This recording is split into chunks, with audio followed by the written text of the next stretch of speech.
మా ఆయన చనిపోయాడు సార్. లాకప్ డెత్లో చనిపోయారు. లాకప్ డెత్లో చనిపోతే సునీల్ శర్మ గారు పట్టా ఇచ్చారు. ఎంఆర్ఓ గారికి ఫోన్ చేస్తే ఎంఆర్ఓ పట్టా ఇచ్చారు. మాకు ఇస్తే పట్టా ఇచ్చారని మేము పోయి స్థలం ఇల్లు వేసుకున్నాము.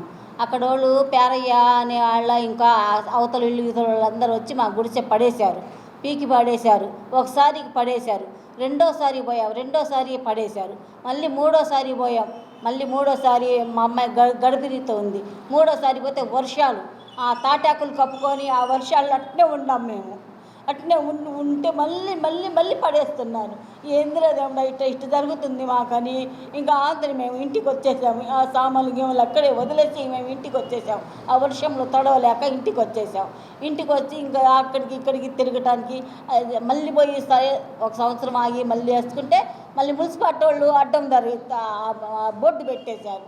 అక్కడ పోయి మాకు ఇంకా అప్పటి నుంచి ఇప్పుడు దాకా మాకు అక్కడ ఇల్లు ఏమీయట్లేదు. మాకు ఎన్నిసార్లు పోయినా ఏదో ఒకటి వంక చెప్తున్నారు. మున్సిపాలిటీ బోర్డు పెట్టేశారు. మున్సిపాలిటీ వాళ్ళు ఇంకా రానిట్లేదు. అక్కడ ఇది కాదు స్థలం మాది అంటే నేను కోర్టులో కేసు వేసాను. పేరయ్య అని అక్కడ ఆయన కోర్టులో కేసు వేసాడు నా మీద. మాకు కావాలా ఈ స్థలం మాది అని.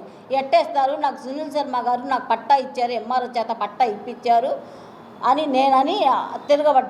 తిరగబడినా మాకు కాదమ్మా, మాకు కావాల్సిందే ఈ స్థలం, మాకే కావాలా ఇది. నువ్వు ఏడు తీసుకుంటావో ఏడు చేసుకుంటావు, ఏడు చెప్పుకుంటావో పో, నువ్వు వెళ్ళిపో అని మళ్ళీ తరిమేశారు.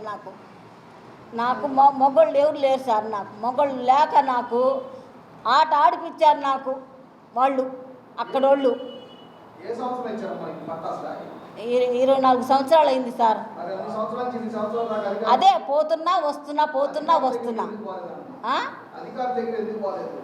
అధికారుల దగ్గరికి పోతానే ఉన్నాను. ఎవరు పట్టించుకున్నారు సార్? నాకు ఈ కాగితాలు పోయి ఇస్తున్నాను, అట్ట వేస్తున్నారు, ఇంకా ఏ సమాధానం లేదు. ఎన్నిసార్లు అని చెప్తున్నా. ఈ ఎన్ని సంవత్సరాల నుంచి తిరిగిన రోజే లేదు, తిరగని రోజులు లేకుండా తిరుగుతానే ఉన్నాను పిల్లల్ని చేసుకొని. నాకు 2 ఆడపిల్లలు, నాకు మగ దిక్కు ఎవరు లేరు, మగ పిల్లలు కూడా లేరు. అంతని తిరుగుతానే ఉన్నాను నేను. కోర్టు పేరయ్య కోర్టుకు వేసాడు.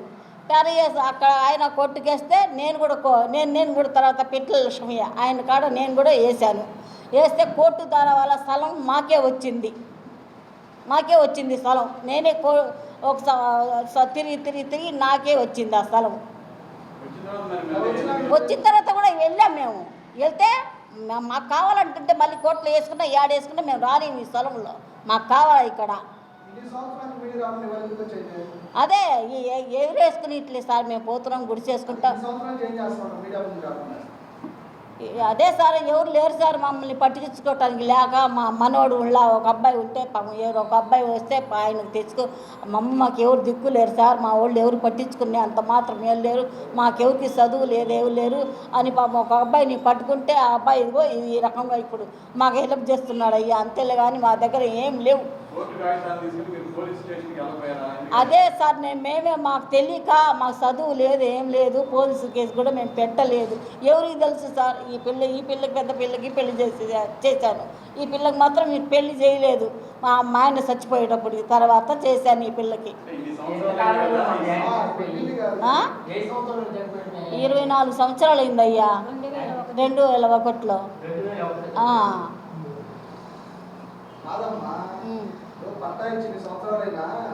ఇదే నాయన నాకు ఇంకేం తెలుసు అయ్యా. ఇంకా కోర్టు నుంచి వచ్చాను, ఇంకా నాకేం తెలియదు. అదే ఆ మాట నిజమే నాయన, నాకు చేసేవాళ్ళు ఎవరు లేరయ్యా. ఇప్పుడు కూడా పోయి ఇల్లు వేసుకుందామని ఎట్నో పోయాను నేను. అబ్బాయి చెప్పి అయ్యా నాకు కొంచెం గుడిసెన్నా వేసి అయ్యా అని అబ్బాయి బతిమలాడి పోయి వేయించుకున్నాను. నాకు మంచినీళ్ళు ఎవరు ఇస్తారయ్యా అక్కడ వాళ్ళు చెప్పు? ఆడో సప్పో తెచ్చుకొని వేసుకోవాలిగా. అక్కడ నాకు నీళ్ళు ఇచ్చేవాళ్ళు లేరు. బోరు అదే నాకు ఎవరు ఇస్తారు? పంపు కావాలంటే ఇప్పుడు నా వల్ల కాదని ఏదో ఉప్పు నీళ్ళు అని గుడిసేసుకొని ఆ ఉప్పు నీళ్ళన్నా వాడుకుందాం. ఏం లేదు, నాకు న్యాయం ఆ స్థలం ఇప్పించడం.